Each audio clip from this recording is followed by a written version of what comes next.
जिसका तुम्हें था इंतजार, वो घड़ी आ गई है। जी हाँ प्यारे बच्चों, स्वागत है आपका एक बार फिर से आपके अपने प्यारे और दुलारे यूट्यूब चैनल आदर्श क्लासेस पर। आपका इंतजार समाप्त हुआ। बहुत बच्चे कह रहे थे कि सर क्लास 10th का अध्याय 6 जो त्रिभुज चैप्टर है, प्लीज उसको शुरू किया जाए। ये चैप्टर अपने आप में बहुत भारी चैप्टर है, समझ में नहीं आता है, बहुत परेशानी होती है। तो आइए आज के इस क्लास में हम लोग इसी चैप्टर को देखने वाले हैं। और एक छोटा सा चैलेंज मैं आपको देता हूं कि अगर आपको हिम्मत है तो इस चैप्टर को भूल के दिखाइए। आपका भैया आज इस चैप्टर को इस तरीके से पढ़ाने वाला है कि यहां से मैं बोलूंगा और सीधा आपके दिमाग में फिट हो जाएगा। तो चलिए हम लोग यहाँ पे चैप्टर को स्टार्ट करते हैं। स्टार्ट करने से पहले मैं एक बात और बोल देता हूं, जब आप इस वीडियो को देख रहे होंगे तो अपने पास एक कॉपी पेन लेकर के बैठेंगे। चलिए अब शुरू करते हैं। ये आपका कक्षा 10 का अध्याय 6 चैप्टर का नाम है त्रिभुज। सबसे पहले हम लोग यहाँ पे पढ़ने क्या वाले हैं, यानी कि ये जो पूरा छठा चैप्टर है जो बच्चों के अंदर एक डर का माहौल पैदा कर रही है, तो आइए देखते हैं आखिर ऐसी कौन सी चीज है जो बच्चों को डरा रही है। वो है त्रिभुज। ठीक है, पहले हम लोग ये देखते हैं कि इस चैप्टर में हम लोगों को पढ़ना क्या है। तो बाबू मैं आपको अगर बता दूं तो हम लोगों को इस चैप्टर में दो चीजों के बारे में पढ़ना है। ठीक है, एक हो गया आपका जिसको हम लोग बीपीटी के नाम से जानते हैं। जी हाँ, इसको बोला जाता है, अगर मैं इसका नाम लिख दूं, आधारभूत समानुपातिक प्रमेय। एकदम हल्के से समझना है, बहुत लोड लेने की आवश्यकता नहीं है। और प्यारे बच्चों, इसको हम लोग प्रेम से प्यार से थेल्स प्रमेय के नाम से भी जानते हैं। ठीक है, थेल्स प्रमेय सुन के तो आपके दिमाग में, आप अगर क्वेश्चन बैंक पलट के देखते होंगे तो कई बार ये क्वेश्चन जो है परीक्षा में पूछा जाता है। तो त्रिभुज में हम लोगों को सबसे पहले पढ़ना है बीपीटी, जिसको बेसिक प्रोपोर्शनैलिटी थ्योरम, हिंदी में आधारभूत समानुपातिक प्रमेय बोला जाता है। और इसी को प्यार से क्या बोला जाता है प्यारे बच्चों? थेल्स प्रमेय। और इस त्रिभुज के दूसरे भाग को हम लोगों को पढ़ना है जिसको बोला गया है समरूपता। जिसको क्या बोला गया है? समरूपता। तो इस अध्याय में हम लोगों को बस इन्हीं दो चीजों के बारे में पढ़ना है। देखिए कितना आसान है, केवल दो चीजों को पढ़ना है, इसको बहुत ज्यादा कॉम्प्लिकेटेड करने की आवश्यकता है नहीं। तो हम लोग अब क्या करेंगे, एक एक करके पहले बीपीटी को समझते हैं। आपका 6.1 एक्सरसाइज और 6.2 एक्सरसाइज जो है वो बीपीटी पर यानी कि थेल्स प्रमेय पर चलता है, और फिर उसके आगे का जो एक्सरसाइज है वो समरूपता पर चलता है। तो आइए अब हम लोग एक बेसिक कॉन्सेप्ट डेवलप करते हैं और फिर एक्सरसाइज की ओर आगे बढ़ते हैं। चलिए प्यारे बच्चों, अब हम लोग यहां से आगे बढ़ते हैं। और सबसे पहले हम लोगों को क्या समझना है कि बीपीटी यानी आधारभूत समानुपातिक प्रमेय क्या होता है। इसको समझने से पहले हम लोग एक और छोटे से कॉन्सेप्ट को डेवलप कर लेते हैं यहाँ पर, जो आप पहले भी पढ़ चुके हैं, लेकिन फिर भी मैं आपको एक बार बता देता हूँ। हम लोग शुरू करते हैं कि भैया त्रिभुज क्या होता है। चूंकि चैप्टर का नाम ही त्रिभुज है तो एक बार हम लोग पहले उस चीज को रिवीजन कर लें और उसके बाद फिर हम लोग जल्दी जल्दी आगे बढ़ते हैं। तो जैसा कि आपको पता है, त्रिभुज मतलब तीन भुजा, ऐसा आकृति, ऐसा बहुभुज जिसमें तीन भुजा हो और जिसमें भैया तीन कोण हो। ठीक है, जिसमें तीन भुजा हो और तीन कोण हो तो उसको हम त्रिभुज कहते हैं। तो भैया ये देखिए आप यहाँ पे, ये एक भुजा, ये दूसरी भुजा और ये तीसरी भुजा, यानी ये तीन भुजा वाला बहुभुज है। इसी को हम क्या बोलेंगे? त्रिभुज बोलेंगे। इसका अपन नामकरण कर देते हैं। सपोज कीजिए हम लोग इसका नाम ए बी सी, इसके तीनों शीर्षों को नाम दे देते हैं ए बी सी। तो अब यहाँ पे एक और चीज हम लोग तुरंत समझ लें कि ये जो ए बी है यही इसका क्या होगा? भुजा। ठीक है, अगर आपको भुजा की बात की जाए तो ए बी इसका भुजा है और BC इसका भुजा है, और ये जो AC है ये इसका क्या है? भुजा है। अगर आपको कोण की बात की जाए तो भैया मेरे, ये जो कोण है, कोण A, ये आपका कोण हुआ। एक कोण कौन सा हो गया? कोण B। और एक कोण कौन सा हो गया? कोण C। तो त्रिभुज में तीन भुजा और तीन क्या होते हैं? कोण होते हैं। अब हम लोग यहाँ पे टाइप्स ऑफ ट्राइंगल पढ़ेंगे, त्रिभुज के प्रकार पढ़ेंगे। तो अब जब हम लोग त्रिभुज के प्रकार की ओर देखेंगे तो ये दो भागों में बटा होता है। एक होता है भुजा के आधार पर, आपको पता होगा, बस एक बार जल्दी जल्दी रिवीजन करके फिर हम लोग यहां से आगे बढ़ेंगे। एक होता है भुजा के आधार पर और दूसरा होता है कोण के आधार पर। कोण के आधार पर। तो त्रिभुज को दो भागों में बांटा गया, एक भुजा के आधार पर त्रिभुज के प्रकार और एक कोण के आधार पर त्रिभुज के प्रकार। भुजा के आधार पर जो त्रिभुज होता है उसको बोला जाता है समबाहु त्रिभुज। ये तीन प्रकार के होते हैं, एक हो गया आपका समबाहु त्रिभुज, एक हो गया आपका समद्विबाहु त्रिभुज, मैं यहाँ पे लिख देता हूं, एक हो गया आपका समद्विबाहु त्रिभुज और एक होता है भाई मेरे विषमबाहु त्रिभुज। ठीक है, एक होता है प्यारे बच्चों विषमबाहु त्रिभुज। तो ये तीन प्रकार के त्रिभुज होते हैं। किसके आधार पर है भाई? तो बोला कि भुजा के आधार पर है। तो आइए जरा सा ध्यान से हम लोग देखें भुजा के आधार पे। अगर यहाँ पर देखिए हम लोग एक ट्रायंगल ड्रॉ कर रहे हैं, ये आपका एक त्रिभुज है, ठीक है, और इस त्रिभुज की ना भुजा के आधार पे हम लोग देखते हैं, जो ये भुजा है ना ये 4 सेंटीमीटर का है और ये भुजा भी 4 सेंटीमीटर का है और ये भुजा भी 4 सेंटीमीटर का है। तो ये एक ऐसा त्रिभुज है जिसकी तीनों भुजाएं क्या है बाबू? तीनों भुजाएं बराबर हैं। और जब किसी त्रिभुज की तीनों भुजाएं बराबर होती हैं तो उसी को बोला जाता है समबाहु त्रिभुज। तो इसमें क्या होता है? इसमें तीनों भुजा जो है वो बराबर होती है भाई, तीनों भुजा बराबर होती है। ठीक है, कोई परेशानी? आइए अब हम लोग दूसरा त्रिभुज देखते हैं, समद्विबाहु त्रिभुज। समद्विबाहु त्रिभुज किसे कहते हैं? अब सपोज कीजिए कि अपने पास एक त्रिभुज है, इसका नाम अपन दे देते हैं ए बी और सी। ठीक है, और इसको मैं इसका आमाप देता हूं 4, 4 और 6। अब जरा आप ध्यान से देखिए इस त्रिभुज में आपको क्या अंतर दिख रहा है? ऊपर वाले में तीनों भुजा बराबर था, इसमें दो भुजा बराबर हैं और एक भुजा बराबर नहीं है। यानी ऐसा त्रिभुज जिसकी दो भुजाएं बराबर हो, ठीक है, जिसकी कितनी भुजाएं बराबर हो? दो भुजाएं। ऐसे त्रिभुज को ही हम लोग क्या कहते हैं? समद्विबाहु त्रिभुज। तो भैया बोला इसमें दो भुजा बराबर होती है। ठीक है, ऐसा त्रिभुज जिसमें दो भुजा बराबर होती है। अब तो आपको पता ही होगा विषमबाहु त्रिभुज क्या होता है। तो विषमबाहु त्रिभुज ऐसा त्रिभुज है जिसकी तीनों भुजाएं बराबर नहीं होती हैं। ठीक है, ये देखिए इतना सुंदर त्रिभुज मैंने बनाया है, आप भी बनाने का प्रयास कीजिए। 1 2 लिया मैंने, 1 3 लिया, 1 5 लिया। आप देखिए इसका तीनों भुजा जो है वो बराबर नहीं है, और जब तीनों भुजा बराबर ना हो तो उसको क्या बोला जाता है? उसको बोला जाता है विषमबाहु त्रिभुज। तो ये थे आपके त्रिभुज के प्रकार, किसके आधार पर? भुजा के आधार पर। आइए अब हम लोग देखते हैं कोण के आधार पर त्रिभुज के प्रकार। तो अगर मैं बात करूं कोण के आधार पे, तो त्रिभुज का नाम होगा न्यून कोण त्रिभुज। ठीक है, क्या नाम होगा? न्यून कोण त्रिभुज। दूसरे का नाम होगा समकोण त्रिभुज, समकोण त्रिभुज। और तीसरे का नाम होगा अधिक कोण त्रिभुज, अधिक कोण त्रिभुज। ठीक है, अब अगर आपसे पूछा जाए कि न्यून कोण त्रिभुज किसे कहते हैं, तो प्यारे बच्चों मैं आपको दिखा देता हूं। जैसे मान लीजिए ये एक त्रिभुज है और इस त्रिभुज का ये कोण 60 डिग्री का है और ये कोण भी 60 डिग्री का है और ये कोण भी मान लीजिए 60 डिग्री का है। ठीक है, तो आप यहाँ पे क्या देख रहे हैं? यहाँ पे जो तीनों कोण है ना ए बी और सी, तीनों कोण 90 डिग्री से छोटे हैं।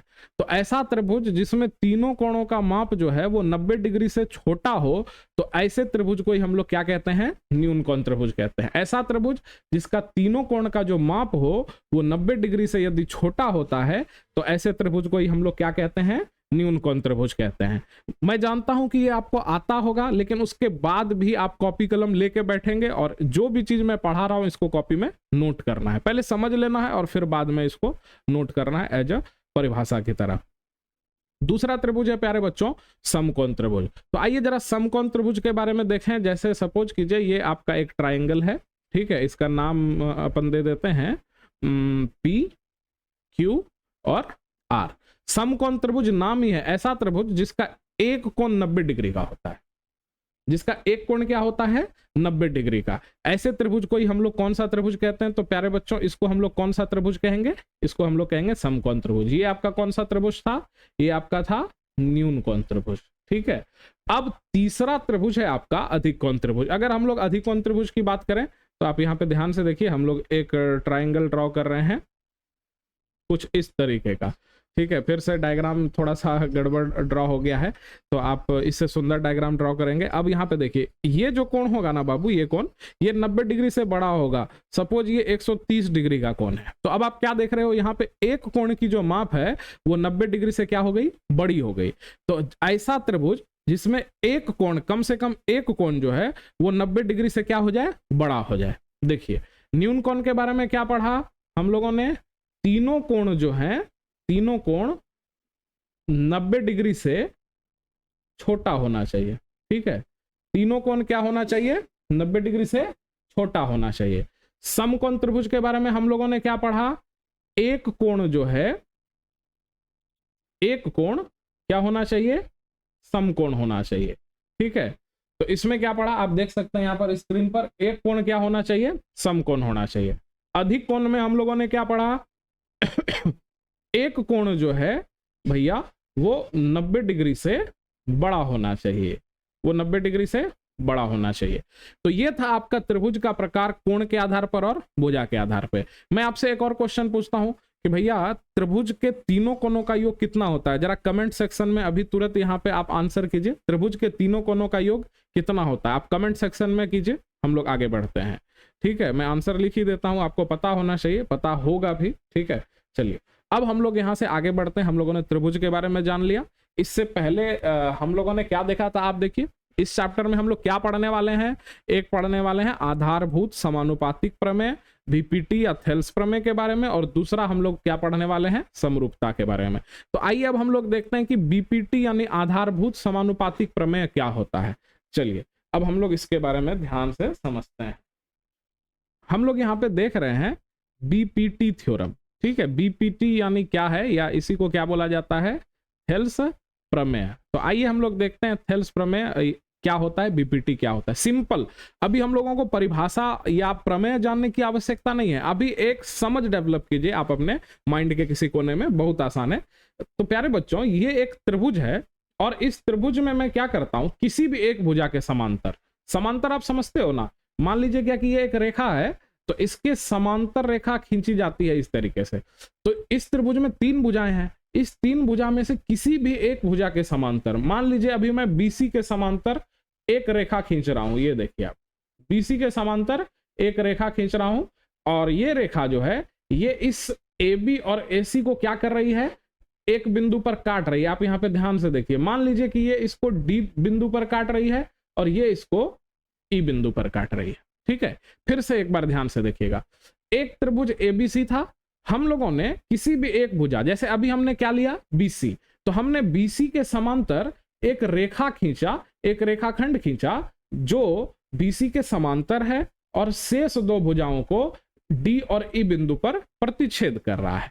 तो थेल्स प्रमेय क्या बोलता है, कंडीशन फिर से देखिए, ये जो एक त्रिभुज की एक भुजा है उसके समांतर हमने एक भुजा खींचा है। ठीक है, इसका मतलब है कहीं भी यदि क्वेश्चन में यह दिया जाए कि त्रिभुज में एक भुजा के समांतर कोई एक रेखा खींची गई है, तो आपके दिमाग में क्लिक करना चाहिए तुरंत थेल्स प्रमेय। ठीक है, चलिए अब हम लोग समझते हैं थोड़ा सा थेल्स प्रमेय क्या होता है। तो ये जो बिंदु है बाबू, ये वाला बिंदु, ये इस रेखा को दो छुटकू छुटकू भाग में बांट रहा है, बोलिए हाँ या ना। उसी तरीके से ये जो बिंदु है E, ये भी इस रेखा को यानी AC को दो छुटकू छुटकू भाग में बांट रहा है ना।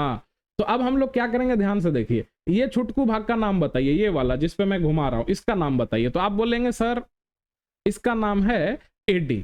फिर मैं बोलूंगा कि इसका नाम बताइए इस वाले छुटकू भाग का, तो आप बोलेंगे सर DB। तो इस छुटकू बटा छुटकू कर देना है बच्चों। ठीक है, छोटा वाला भाग बटा छोटा वाला भाग, कोई दिक्कत, छोटा वाला भाग बटा छोटा वाला भाग, और फिर यहाँ पे बराबर का चिन्ह देना है। फिर इधर भी छुटकू वाले भाग का नाम बताइए, तो आप बोलेंगे सर AE। ठीक है, और ये छुटकू वाला भाग का नाम बताएंगे तो आप क्या बोलेंगे सर EC। इसी को बोला जाता है थेल्स प्रमेय। बस अभी केवल आपको इतना ही समझना है। क्या किया मैंने, एक समांतर रेखा खींचा किसी एक भुजा के समांतर, और छुटकू बटा छुटकू और छुटकू बटा छुटकू, यही क्या है आपका थेल्स प्रमेय, या इसी को बोला जाता है बीपीटी, या इसी को बोला जाता है आधारभूत समानुपातिक प्रमेय। अब यहाँ पे फिर से आप एक बात ध्यान दीजिएगा, इसके अलावा इसको और एक तरीके से लिख सकते हैं हम लोग, इसको ऐसे भी लिख सकते हैं, ये वाला छुटकू, इस छुटकू का नाम क्या है भाई, AD। क्या नाम है, AD। और फिर इस बड़े वाले जिसको हमने काटा है इसका नाम क्या है प्यारे बच्चों, AB। देखिए मैं कैसे ले रहा हूं, ध्यान से देखिए। उसी तरीके से मैं इस छुटकू को लूंगा यानी AE लूंगा, और बटा फिर मैं इस बड़े वाले को लूंगा यानी क्या लूंगा, AC लूंगा। तो फिर आप बोलोगे सर तो फिर आपने इसको क्यों छोड़ दिया, इस छोटे वाले को क्यों छोड़ दिया? तो आइए हम लोग उसको भी कवर कर लेते हैं। अब ध्यान से देखिए हम लोग क्या कर रहे हैं, अब हम लोग इस छोटे वाले को ले रहे हैं। इस छोटे वाले का नाम क्या है, इस छुटकू का नाम क्या है, इसका नाम है DB बटा पूरा बड़ा वाला का नाम क्या होगा, AB। बहुत बढ़िया। फिर देखिए इस छुटकू को लेंगे, इसको EC बटा क्या लिया हमने, बड़ा वाला यानी AC। तो इसी को बोला जाता है थेल्स प्रमेय या BPT। उम्मीद करता हूं मैं जो आपको पढ़ा रहा हूं एकदम पॉइंट टू पॉइंट डील करेंगे। चैप्टर एक्सरसाइज पे पहुंचना हम लोगों के लिए इतना भी इंपॉर्टेंट नहीं है, उससे ज्यादा इंपॉर्टेंट है बेसिक को सीख लेना। जब आपका आधार मजबूत होगा तो एक्सरसाइज तो हम लोग ऐसे हवा में उड़ा देंगे, ठीक है। तो अब कुछ बच्चों के मन में एक और सवाल उठ रहा होगा कि सर हम लोगों ने इसी भुजा के समांतर क्यों रेखाखंड खींचा, हम लोग AB के समांतर भी खींच सकते थे। तो आइए आपके इस दुविधा को, भ्रम को भी दूर किया जाए, और इस बार हम लोग क्या करेंगे, हम लोग दूसरे भुजा के समांतर खींचेंगे और फिर से वही BPT के बारे में सीखेंगे। एकदम क्लियर समझ लेना है BPT, या क्या नाम है, नाम भी आप रट लीजिए अभी मेरे साथ इसी क्लास में। BPT को और किस नाम से जाना जाता है, अभी मैंने आपको बताया था, आधारभूत, मेरे साथ बोलिए, आधारभूत, समानुपातिक और प्रमेय, या इसी को प्यार से क्या बोलते हैं, थेल्स प्रमेय के नाम से जानते हैं। इसको आप प्रमेय 6.1 भी बोल सकते हैं, जो आपके किताब में दिया हुआ है, ठीक है। प्रूफ भी पूछा जाता है, वो हम लोग आगे करेंगे, ठीक है। अभी हम लोग बस थेल्स प्रमेय को सीख रहे हैं। आइए फिर से हम लोग इसका नाम दे देते हैं प्यारे बच्चों। अपन इसका नाम इस बार देंगे P, Q और R। और जानते हैं इस बार मैं क्या कर रहा हूं, इस बार मैं यहां से एक समांतर रेखा खींच रहा हूं, यहां से, मतलब इस बार इसके समांतर इसको खींचा है हमने ठीक है। तो बच्चों के मन में था कि सर आप केवल यहीं पे समांतर रेखा क्यों खींचे। अब हम लोगों ने PR के समांतर एक रेखा खींचा और अपन इसका नाम देंगे A और B। आइए अब हम लोग थेल्स प्रमेय लगाते हैं। थेल्स प्रमेय क्या कहता है, जल्दी जल्दी आप मेरे साथ बोलिए। छुटकू बटा छुटकू, नाम क्या होगा, देखिए इस छुटकू का नाम क्या होगा, QA बटा इसका नाम क्या होगा, AR बराबर इधर वाले इस छुटकू बटा छुटकू कर दीजिए, इस छुटकू का नाम क्या होगा, QB। अच्छा B मैंने बड़े स्टाइल से लिख दिया है, आप जरा इसको ठीक कर लीजिएगा। बटा इस छुटकू का नाम बताइए, BP। कोई दिक्कत? और किस तरीके से लिख सकते हैं याद कीजिए, ये एक तरीका हुआ लिखने का। एक तरीका छुटकू बटा बड़कू, छुटकू क्या हो गया, QA बटा पूरा बड़े वाले का नाम क्या होगा, QR। उसी तरह इधर भी ये ऊपर वाला छुटकू लेंगे, QB बटा ये पूरा लेंगे बड़ा वाला, QP। एक और तरीके से कैसे लिख सकते हैं प्यारे बच्चों, इस बार ये छुटकू लेंगे और ये बड़ा वाला लेंगे, तो हो जाएगा AR बटा QR बराबर ये छुटकू BP बटा ये पूरा QP। बोलिए अब आपको समझने में किसी प्रकार की परेशानी है? अगर कोई थेल्स प्रमेय बोले तो आपके दिमाग में यही घूमना चाहिए, पहले ये देखना है किसके समांतर क्वेश्चन में पूछ रहा है, और समांतर करके आपके दिमाग में यही तीन में से कोई एक संबंध जो है वो क्वेश्चन बनाने में लगता है। सबसे इंपॉर्टेंट ये ऊपर वाला है, छुटकू बटा छुटकू बराबर छुटकू बटा छुटकू। अब आप समझ रहे हैं इस चीज को, क्लास में बोलेंगे तो टीचर हंसेंगे आपके, लेकिन आपको समझने के लिए जो है ये मैं आपको बता रहा हूं। क्या क्या तीन कंडीशन हुआ, छुटकू बटा छुटकू बराबर छुटकू बटा छुटकू। इसमें क्या हुआ, छुटकू बटा बड़ू बराबर छुटकू बटा बड़ू। इसमें भी क्या हुआ, छुटकू बटा बड़ू बराबर छुटकू बटा बड़ू। आइए अब एक और कंडीशन हो सकता है। अब हम क्या करेंगे, इसके समांतर खींच लिया हम लोगों ने, इसके समांतर खींच लिया, अब एक इसके समांतर खींचेंगे, और वो मैं आपके लिए होमवर्क पे छोड़ दूंगा, वो आप करके आएंगे, ठीक है। देखिए चलिए हम लोग यहाँ पे एक ट्राइंगल ड्रॉ कर देते हैं, और आपके लिए मैं होमवर्क छोड़ देता हूँ। ये हमने एक ट्राइंगल ड्रॉ किया, इसका नाम अपन ले लेते हैं फिर से ABC, ठीक है। इसका नाम क्या ले रहे हैं हम लोग, ABC। इस बार हम किसके समांतर खींच रहे हैं, इसके समांतर। ये एक समांतर रेखा मैंने खींचा और इसका नाम दे दिया P और Q। अब आपका काम है कि यहाँ पे BPT के बारे में वो जो तीन संबंध जो मैंने आपको बताया, जैसे कि छुटकू बटा छुटकू, और फिर ये छोटको बटा छोटको, और फिर छोटा और ये बड़ा, फिर ये छोटा ये बड़ा, फिर ये छोटा बड़ा, फिर ये छोटा बड़ा। आप ये संबंध लिख के रखेंगे, ये आपका होमवर्क है। तो अभी जो मैंने आपको बीपीटी यानी कि थेल्स प्रमेय के बारे में जो भी समझाया, अभी मैंने आपको ये नहीं बताया कि प्रमेय क्या है, अभी मैंने आपको जो बताया वो आपके दिमाग में थोड़ा बहुत चल रहा होगा। तो यही आपका अभी के लिए होमवर्क है। चलिए यहां से फिर हम लोग आगे बढ़ते हैं। कॉपी पेन साथ में लेके रखिएगा, एकदम गारंटी, बार बार मैं गारंटी दे रहा हूं, आप इस चैप्टर को भूल के दिखाइए। चलिए आगे बढ़ते हैं। अब हम लोगों का दूसरा टॉपिक था प्यारे बच्चों, समरूपता। ठीक है, दूसरा टॉपिक क्या था? समरूपता। अच्छा, समरूपता पढ़ने से पहले मैं आपको एक थोड़ा सा ब्रीफ रिवीजन करा देता हूं। आपने क्लास 9th में एक टॉपिक पढ़ा होगा, आई एम सॉरी फॉर अगर स्पेलिंग गलत हो रहा होगा तो आप जरा उसको नजरअंदाज करेंगे। और आपने 9th क्लास में गणित में त्रिभुज में एक टॉपिक पढ़ा होगा, सर्वांग समता।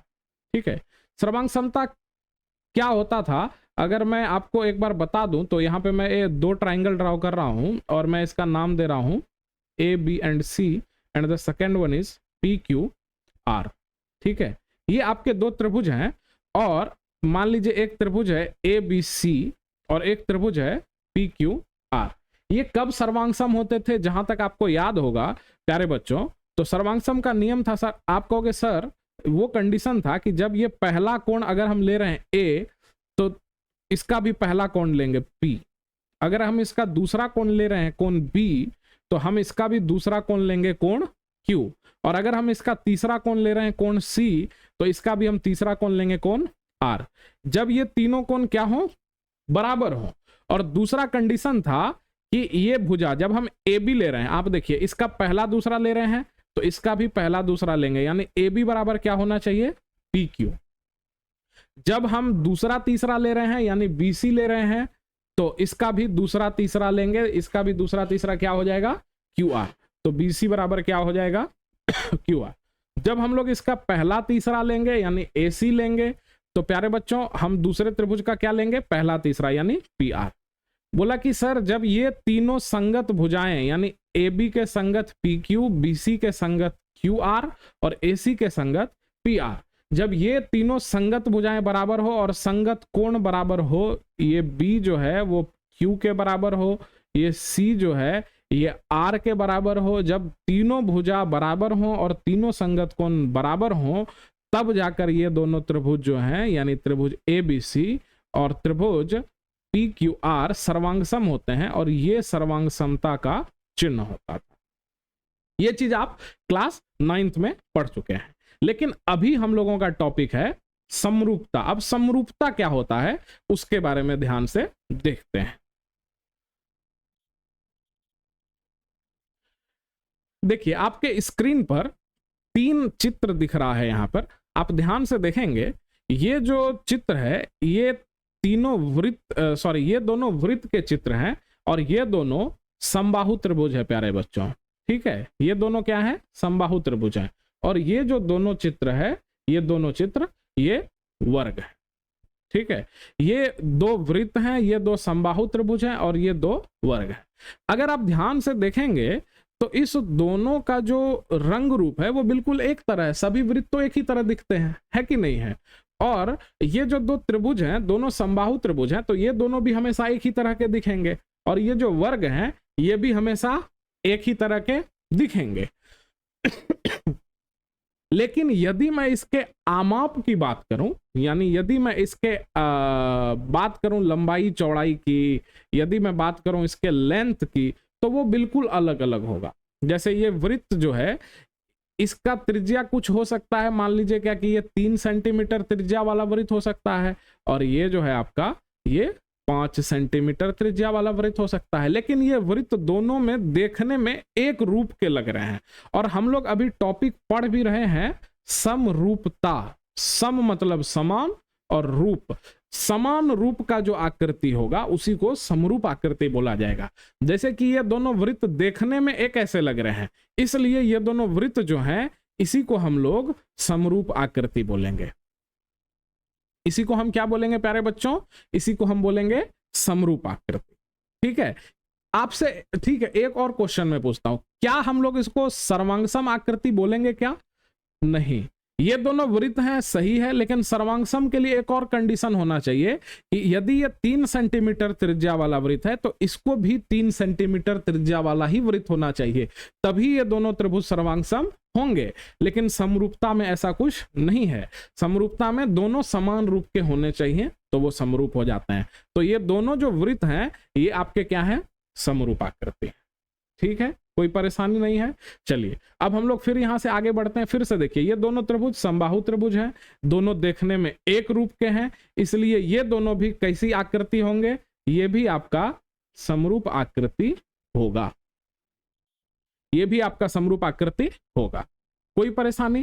फिर हम लोग अगर वर्ग की बात करें तो प्यारे बच्चों आपको पता है, मान लीजिए ये वर्ग है और इसकी चारों भुजाएं 4 4 4 और इसकी चारों भुजाएं 6 6 6 और 6 है।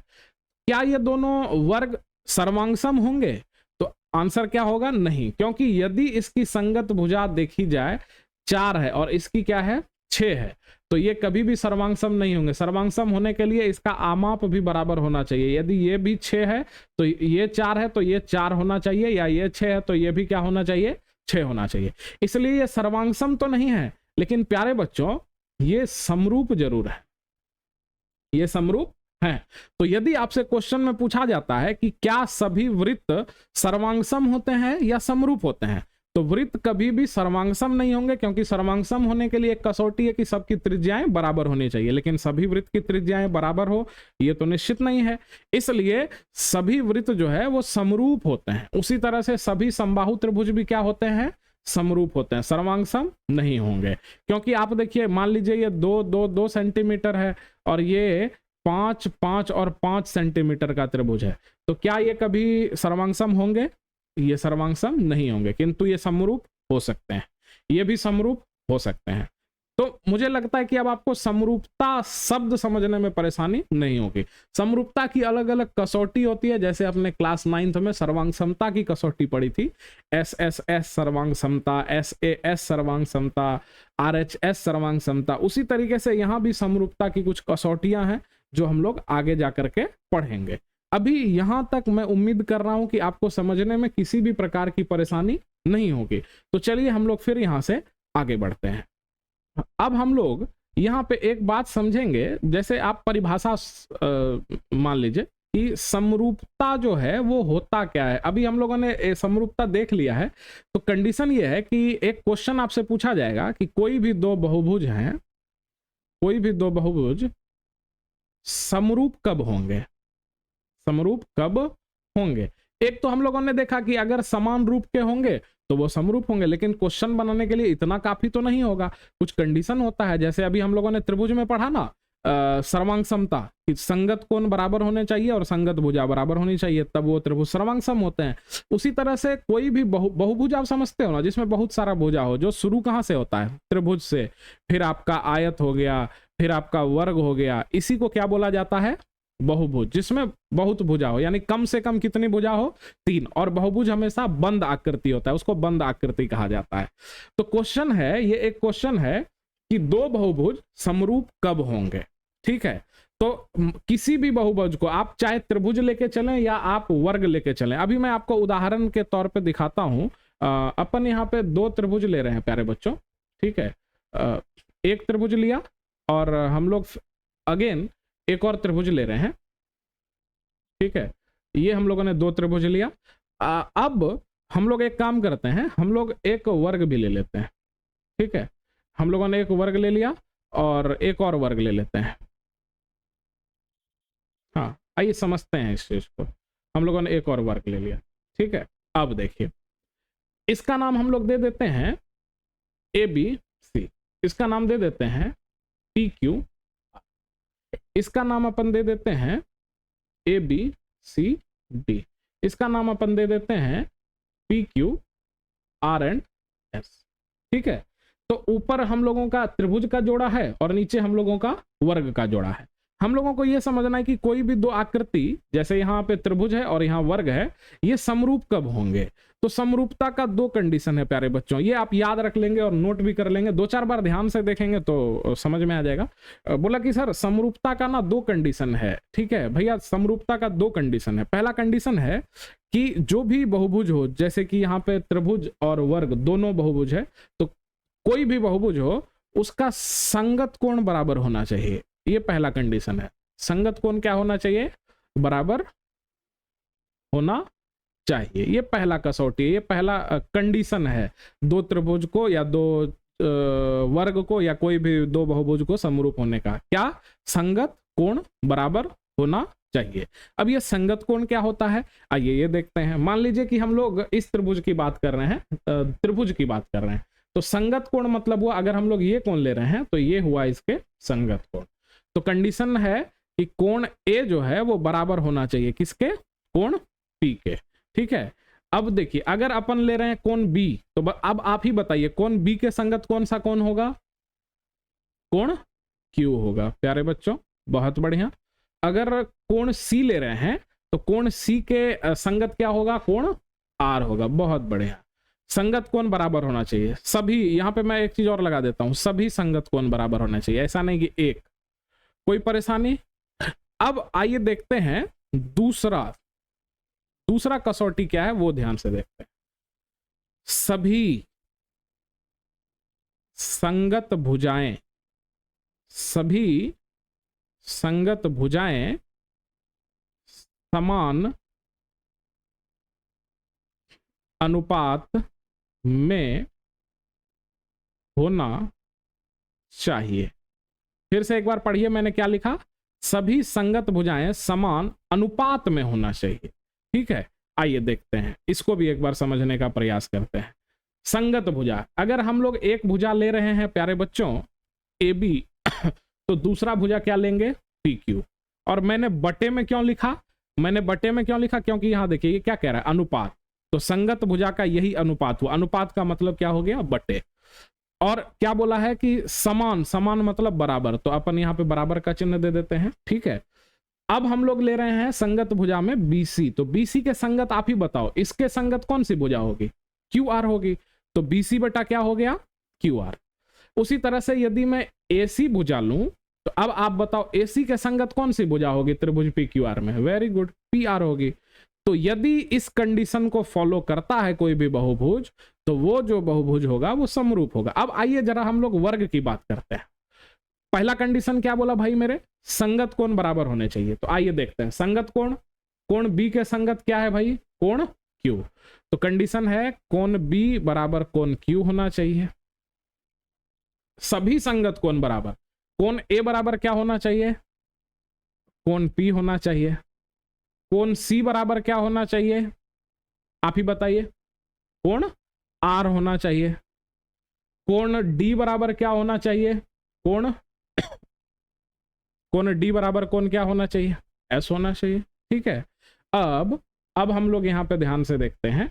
अब भुजा को बराबर करते हैं। ये हो गया कोण की बात। भुजा के बारे में क्या संबंध था, संगत भुजा समान अनुपात में होना चाहिए। मान लीजिए हम पहला संगत भुजा ए बी ले रहे हैं, तो इसके संगत क्या होगा, पी क्यू। तो अपन यहां लिखेंगे ए बी बटा पी क्यू बराबर, अगर हम ले रहे हैं ए डी तो बताइए क्या लेंगे, P S. Very good, A D बटा P S, sorry P S.